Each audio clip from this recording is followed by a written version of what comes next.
Greetings everyone, and welcome to this video tour of best practices for online and hybrid courses.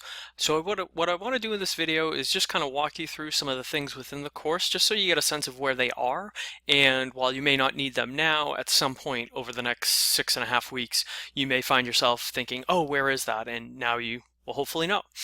So just kind of the breakdown: when you come into the course, there's usually just a generic message here, but I will note there is a link to frequently asked questions. So when you have questions or you're just trying to think about different things that you're learning, this might be a good place to go to look at what other people have asked before and some of those answers.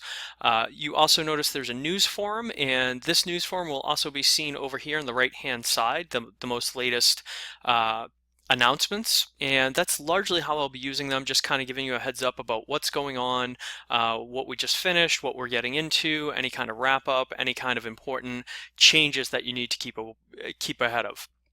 We also have here the progress bar, and you'll see this will fill out with different checks, and if you're ever sure of something or not sure of something and what it is, you can hover over and it'll tell you whether it's completed or not. So it's just a nice way for you to visually think about where you are within the course.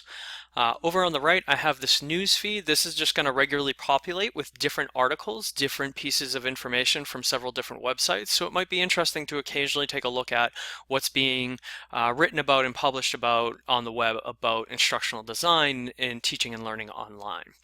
One of the most important places to look for stuff is the course information. When we go into here, again, we'll have that generic description, but then we also have the different pieces of course information. So start here, welcome message, syllabus, the course walkthrough, different pieces of knowledge for you to just be aware of. Also notice down here you can jump around to different places within the course. So I'm in I went into the course information area. I can jump over to the module getting started, and here's where I can work my way through. And what I strongly encourage for people is that you take a look at the overview, get a sense of that, then you move into the learning materials, and then you start to tackle the different assignments. And as you notice, after you finish each assignment, these little check boxes right next to them will fill out. Over on the right here is also a calendar, so you can kind of keep a sense of when the dates are and when the things are done. And you have recent activities over here on the right hand side. So those are the major pieces. One other place I always want to direct people to is the grades area. So if we go over to grades, as you can see, I haven't been graded yet on anything, but as you complete different assignments, they will be found here. All assignments are graded on a 0 to 1 scale, and that's kind of essentially, did you do them?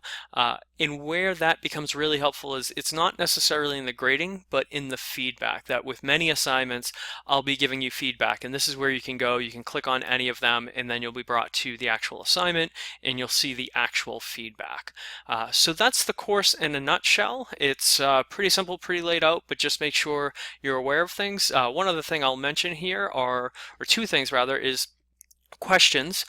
You have two forms of questions. You have the regular questions form where anybody can post questions about what they might be having. You also have an anonymous questions forum. So a lot of times people are uncertain or uncomfortable asking questions because they're afraid of what it might communicate about, what they don't know and all of those things. So I've made sure to set up this anonymous question space so that you can actually ask a question without it being tied directly to you, and then I can answer it either in the questions forum, in the frequently asked questions, or I might send it just as an announcement.